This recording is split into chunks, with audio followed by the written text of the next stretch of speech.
supposed to pull up. I know. There was a lot of reading for this one. But I did it like, so I feel like the chapter 4 I read so long ago. So I'm like reading my outline. I'm like, oh yeah, that's right. Yeah, I had to do that too. I had to go back and kind of just like refresh yourself. Yep, I did that with the whole thing. Okay, so we're live now, and it looks like just right now it's just me and Brenda. We've waited, what, 11 minutes now? Yeah, well now 13, so. Okay. Hopefully they join us. Yes. Okay, so, I mean, I guess we'll start with like chapter 4, the designing effective instructions. How did you feel about that? I guess the big part of this chapter was the component display theory. I mean, Merrill, I think it was. Yeah, sorry, my computer's being super duper slow. I'm pulling up my outline. No worries. I should have done that 13 minutes ago, but okay. Yeah. So I thought that the table, the component display theory, the table that they had, you know how they had the general and the instance up here and the expositionary and the inquisitory down here. Yeah. And then they like cost and all that kind of stuff. Yeah. I thought that was really informative, but I also kind of really thought that it was something that we use in the church all the time. Do you know what I mean? Uh-huh. So I thought it was good, and I really liked it, and I wrote it down because I just thought it was really excellent. But it was just interesting to see how much we already apply it in our lives. So. Right. I kind of liked this go-around reading because it tied the gospel into it. Like, yeah, we were reading from the manual, and like, I don't know, like you said, like we already apply this stuff into our teaching because I'm in the young women's right now, so I teach like, oh my. Really? I'm second counselor, so I'm teaching like every third month, all the Sundays, so like 4 Sundays. So like, even though we're not teaching like people face to face and stuff, like I still find this beneficial because I am in like a teaching position where I do have to stand in front of a classroom. So I feel like not even only to our blog we can apply this, but also to the like teaching experience at church. So I found that interesting. Let's see, I wrote down this quote I guess I liked. Learning is facilitated when the learner is engaged in solving real world problems. And I thought that goes well with our blog because we are talking about problems that we face in relationships and stuff. So I really liked that quote.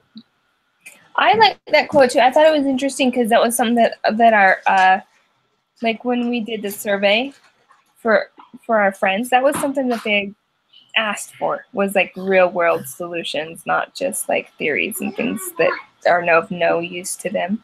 Right. I mean, they are, but they just like, you know, just like let's apply it here. So no, I liked that quote too. That was really cool. Right. Let's see what else. The next one, what I thought the next part that I got out of that was creating interactions with the listeners and the readers. Mm-hmm. And that was part of what you were saying, addressing the real world problems. And then some of the other things I thought was really important in that area was it's talked about activating existing knowledge, and I love that because I think that once you ask someone to share like their current knowledge with you, then they feel like you value what they're saying. So I think that's really important to have people share that. I wrote that down as like the new thing I learned, like, you know, applying that new knowledge, you know, because obviously you're not going to be an expert at it at first, but like practice makes perfect, and like you're only bettering yourself by activating it, like you said. Yeah, trial by error. Yes, right. So they were talking about how to activate it, and they were saying teach a principle, apply it to a real life situation, demonstrate the application, ask them to use it in real life, and then report back with their experiences. I think that'd be something that we could put on the blog, is like teach a principle, apply it, demonstrate it by telling a story or something, and then ask them to use it in real life and maybe give us feedback on how it worked. I don't know if anybody would actually do that, but. Right. But that's a good idea. I like that.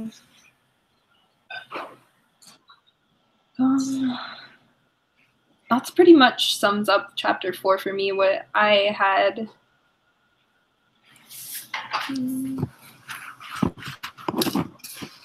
I was kind of like weird in my outline. I separated the the CS like handbook from the actual chapter, so like it's all like broken up. I didn't separate chapters or anything. I just kind of went through. So you just went through. I don't know if that's my chapter 4 or not. No, it's okay. So it talked about engaging the audience, and that was in chapter 5. But you don't, you didn't break it up. So I liked how it touched on building relationships.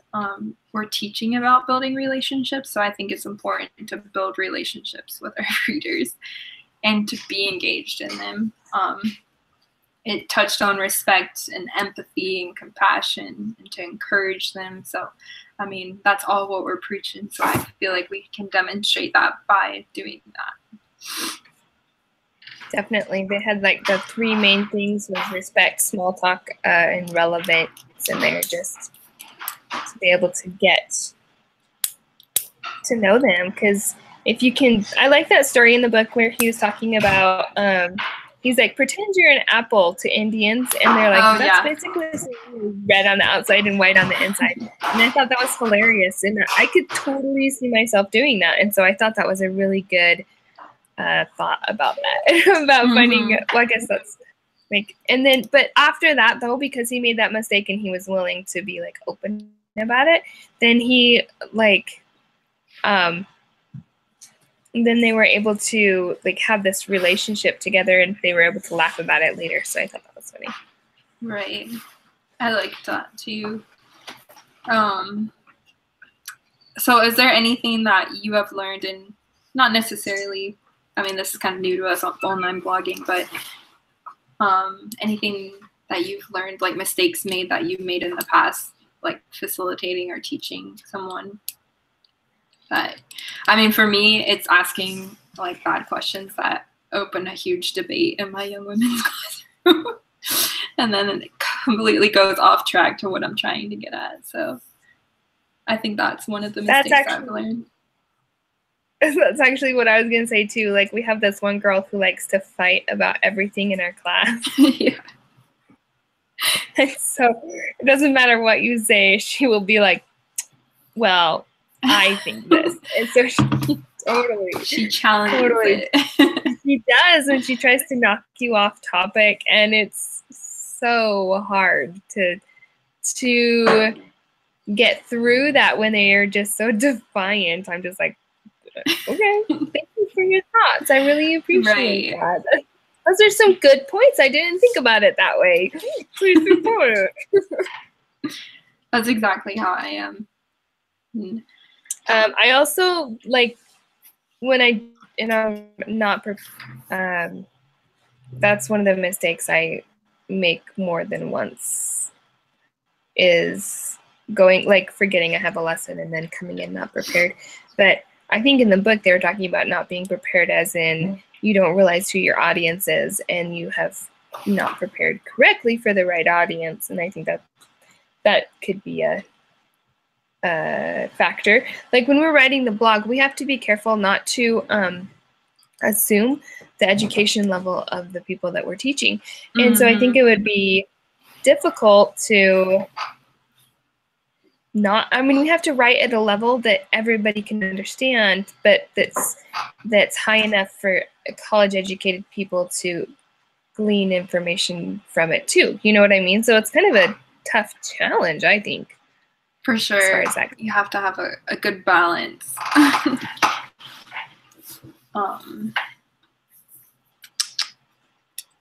See, I think this is in there. Transformative learning. Transformative learning. Like teachers, like how can you be a transformative teacher?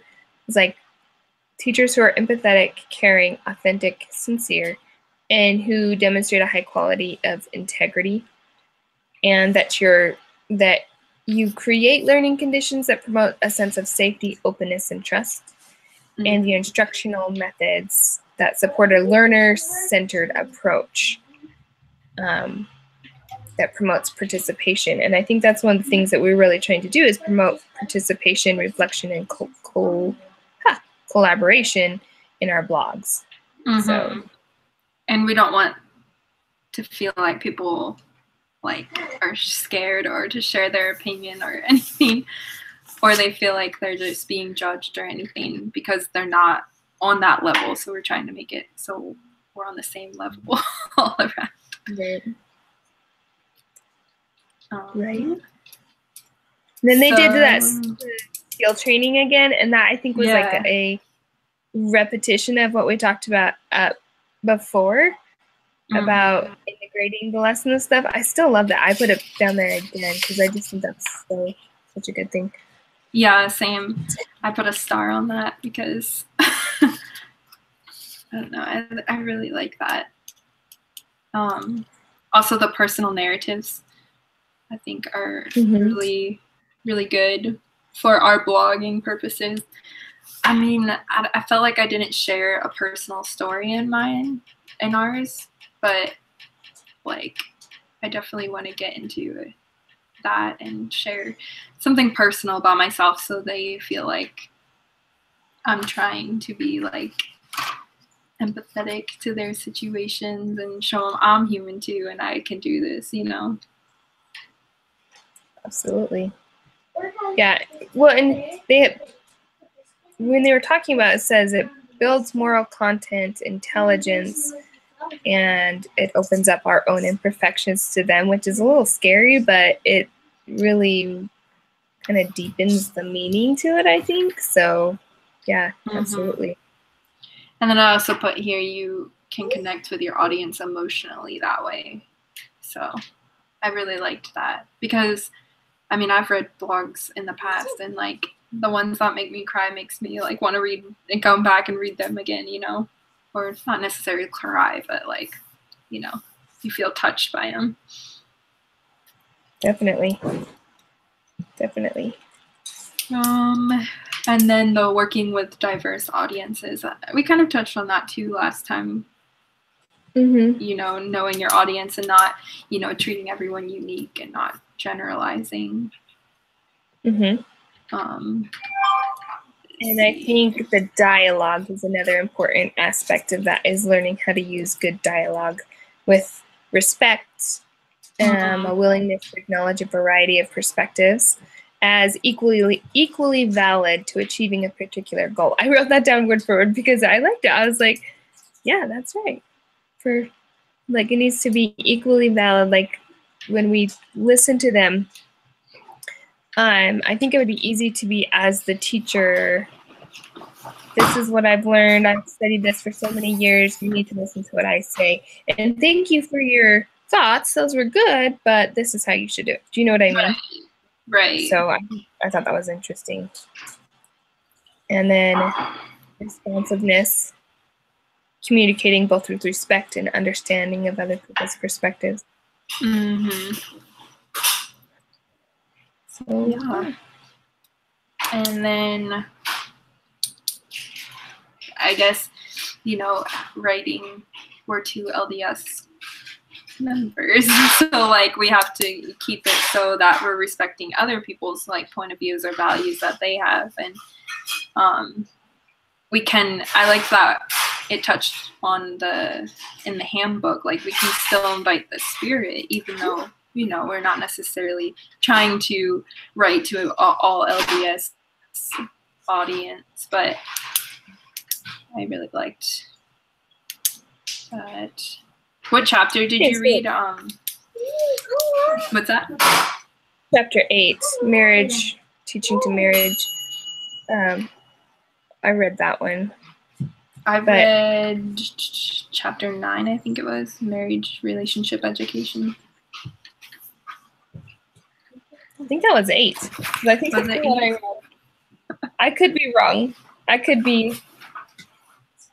Yeah, I don't know what I read, but I think I read the same one as you did. The marriage. I like that one. But. Yeah, me too. I think it went well with what we're studying. Yeah, that's why I picked it too. Yeah. That's exactly why I picked it. But yeah, I think that's probably good, right? Yeah. Since the other student come.